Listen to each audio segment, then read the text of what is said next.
최근에 이제 그 모자무사 보고 있습니다. 박혜영 작가죠.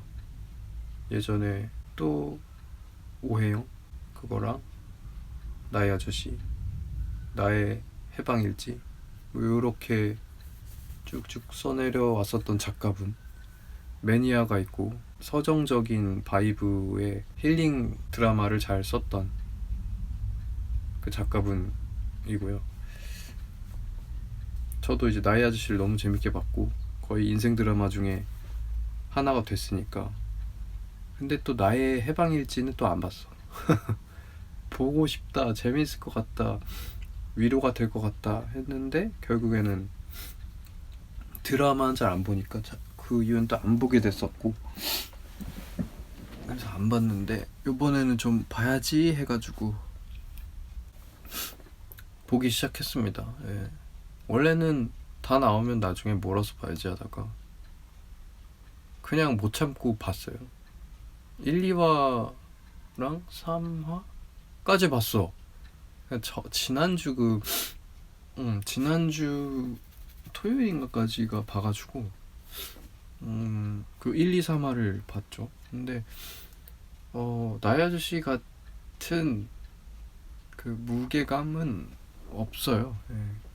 상대적으로 요즘 드라마들이 다 퓨전으로 빠지거나 뭐 이세계 그런 것에 너무 이제 강세였던 흐름이라서 상대적으로 현실의 진지한 사안을 다루는 드라마가 없어서 그냥 요 정도만 보여줘도 사람들이 지금 막 호평하는 분위기인데, 박계영 작가 특유의 그 대사 맛이 있잖아요. 여전히 이제 강점이고 살아있더라. 그리고 아무래도 나의 시기와 이 드라마 컨텐츠의 시기가 맞아야 되는 게 중요한데, 저는 요즘의 화두가 무가치함이거든요. 하필이면 잘 맞았던 거지, 시기가. 그래서 못 참고 본 거예요.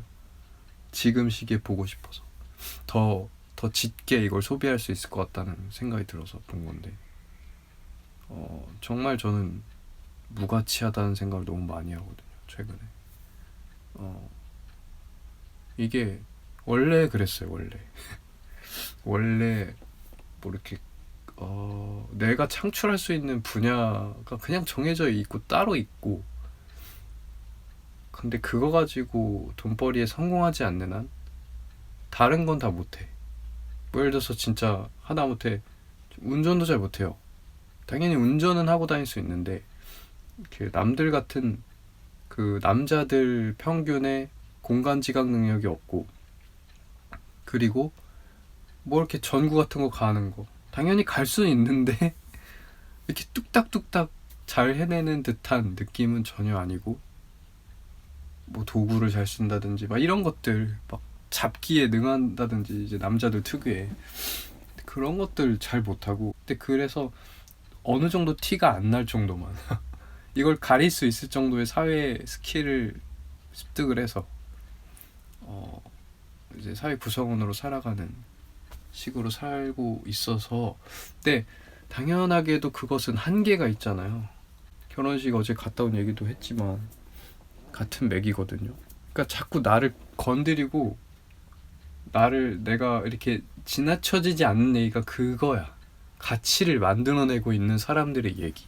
누구는 엄청난 가치를 창출을 해서 그걸 또 돈으로도 소득을 벌기도 하고 막 그런 걸 직간접적으로 보잖아요. 그러면 그거가 계속 이렇게 꽂혀요.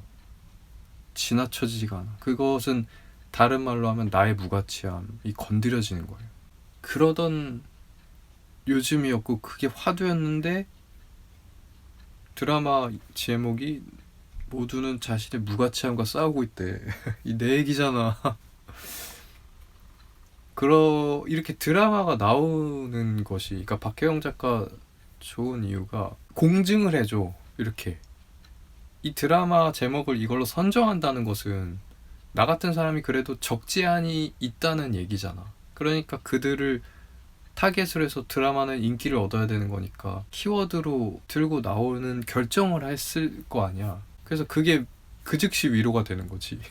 이 제목 하나라도 위로를 사실 주는 거예요. 근데 막상 드라마는 그 기대했었던 위로는 보다는 약하게 들어가 있었다는 그 느낌이었고요. 1, 2, 3화 봤을 때는. 예전에 나의 아저씨에서는 이제 배우들의 연기를 더해서 감동적이었거든요. 그러니까 예를 들자면 이제 고두심 배우가 그 아들내미 이렇게 도시락 전해주는 씬에서 아들이 이제 건물주한테 막 그 자리에서 욕바가지를 먹는 걸 엄마가 듣는다든지 그런 아주 뭐랄까 말초적인 눈물이 날 수밖에 없는, 그거는 한동안 정말 누구한테 소개해주면서도 울었어. 눈물이, 그 장면을 떠올리면서 내가 말을 하는데도 눈물이 났더라니까요. 그 정도로 되게 말초적인 것들을 되게 신경 써서 막 넣어놨었거든. 그게 벌써 2018년도 17년도 이때 나왔던 것 같아. 그때만 해도 이제 박혜영 작가가 아주 더 신경 쓰고 드라마로서 더 입지를 굳히기 위해서 되게 그쵸, 이렇게 느슨하지 않게 탁 쪼는 그런 요소들도 다 넣어놨단 말이에요. 네, 지금은 이제 그 정도는 아니죠. 그리고 또 나연 씨를 또 다시 반복할 수 없는 일이니까 그 안에서 자기가 할 수 있는 새로운 것들을 해야 되는데 그거에 대한 해답은 정확하진 않았겠죠, 당연히. 이렇게 특징을 찝자면은 그냥 그 대사, 그 박혜영의 말 맛, 요것이 그냥 이렇게 드러나기만 하고, 그리고 여기서는 지금 그 자기 감정을 읽어주는 그 워치, 그러니까 감정을 그대로 글씨로 떠올려주는 워치는 없잖아 지금. 그러니까 약간의 가상이죠 이거는. 그런 부분이 기존의 드라마랑 좀 다른 부분이에요. 약간 판타지? 아니 판타지까지는 아닌데 어쨌든 미래 얘기. 근데 그런 것들이 좀 껴있어서 요즘의 트렌드를 반영하려고 했다라는 느낌이 들어요. 그것이 뭐 좋든 싫든. 그러니까 이 작가도 나의 아저씨 같은 것만 할 수 없으니까 그런 시도를 한 것 같고, 근데 그리고 그렇기 때문에 조금 그거는 신선한 맛이 있어요. 다른 색깔이 되고 되게 재밌어요. 어쨌든 재미 요소고, 실제로 극에서 구교환이랑 고윤정이 가까워질 때 그 워치가 매개가 되거든요. 둘이 다른 루트로. 그러니까 이제 그게 뭐냐면은 워치를 테스트를 하는 시점인 거예요. 그래가지고 여러 인간 군상이 필요한 거야. 누구는 뭐 감정 기복 심한 사람 A군, 그리고 누구는 뭐 평범한 사람, 감정 잘 못 느끼는 사람, 뭐 사이코패스 혹은 뭐 너무 예민한 사람, 막 이런 군들을 막 모아가지고 워치 감정이 전달이 잘 작동하는지를 테스트하는 기간이고, 그 어떤 회사에서 그거를 지금 하고 있는데 이제 구교환이랑 고윤정이 각각 이제 테스터로 선정이 돼서 그걸 차고 있는 거죠. 근데 실제로 그렇게 감정이 떠요. 그래서 어떻게 보면 되게 직관적이죠. 그 드라마에서 화법이 있을 거 아니에요? 드라마에서 그 보는 사람들한테 내용을 전달하거나 감정을 전달하는 다양한 장치들을 이제 생각해낼 수 있는데, 이거는 완전히 그냥 보여주는 거죠. 감동의 요소로 역시나 잘 쓰죠. 박혜영 작가는 어떤 것이든 감동의 요소로 연결을 잘 시키는데, 이 워치가 내가 예를 들면은 괜찮은 줄 알았는데, 그런 얘기들이 괜찮은 줄 알았는데 워치를 차니까 뭐 당황, 허무 이런 게 떠 있으면 내가 괜찮은 줄 알았는데 사실 아니구나라는 감동이 있을 수 있고, 그리고 마지막에 2화, 3화, 2화인가 3화 끝에는 고윤정에 대한 마음을 확인하는 거죠. 그 구교환이. 고윤정이 이제 사고가 날랑말랑한 그 장면을 봤을 때 구교환은 지금까지 거의 사이코패스처럼 등장하거든요. 초반에 감정이 없어 막. 그러다가 막판에 이제 그 고윤정이 사고가 나는 장면을 봤을 때 시계에 처음으로 그 감정이 뜨더라.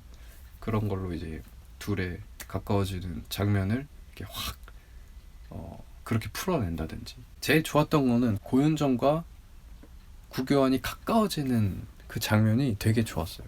이제 테스터들 이제 테스트 기간이라서 이제 소집을 합니다. 소집을 했는데 둘이 만난 거죠. 근데 이제 둘은 이미 약간 일종의 호감을 가진 상태에서 우연한 만남이 있었던 거예요. 우연한 만남인지 뭐 둘이 약속해서 만난 건지 그건 잘 모르겠는데, 거기서 만나서 둘이 테스트 받고 이제 막 그간에 조금 있었던 일들을 카페에 만나가지고 얘기하는 장면이 있는데 거기서 되게 설레요. 호감을 갖고 알아가는 단계의 남자한테 이제 푹, 그렇게 되면 이제 푹 빠져서 얘기를 듣게 되잖아요, 여자가. 그 표정을 되게 잘 묘사했어요. 그래서 막 이렇게 눈이 한마디로 반짝반짝 하면서 그 남자가 웃긴 말을 하면은 그 이제 남자를 웃기려고도 하고 그럴 거 아니에요? 그러면은 그 말을 들은 여자의 리액션은 되게 설레는 포인트거든요.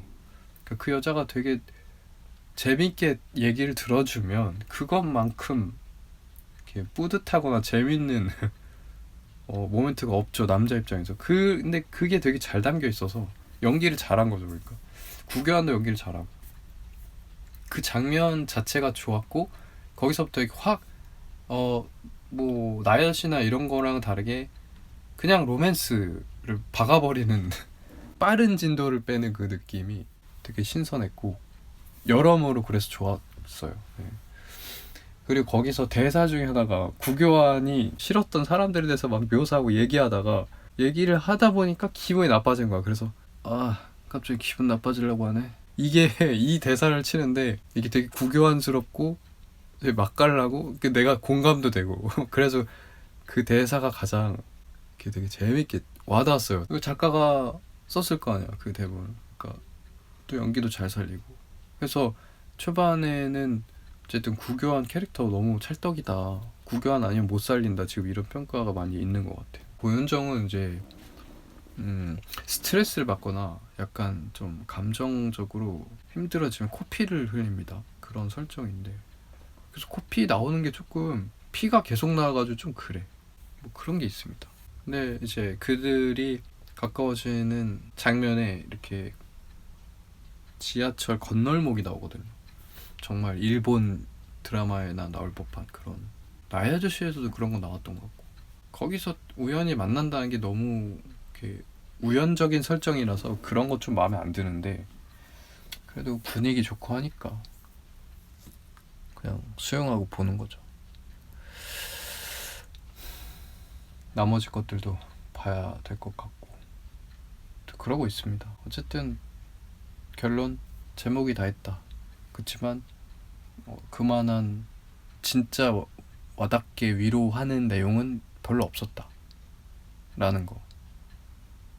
약간 더 현실적이었으면 좋겠어요. 근데 그렇게 되면 나의 아저씨 같이 되니까 그걸 피했는지 좀 극 같은 느낌이에요. 그러니까 구교환이 계속 대사를, 물론 맛깔나지만 대사를 쳐요. 그냥 대사를 연극처럼. 그런 것들이 좀 내가 기대한 현실적이면서 현실감 있게 위로하는 바이브와는 거리가 있어서 그건 조금 아쉬웠는데, 어쨌든 아까도 말했지만 나의 얘기도 하지만 상대적으로 요즘은 다 뭐 이세계 가고 막 그런 드라마 많으니까 그래도 현실의 위로 타이틀을 들고 나온, 또 그런 얘기를 잘하는 작가의 얘기니까 감지덕지하면서 보죠. 뭐 그러고 있다라는 얘기.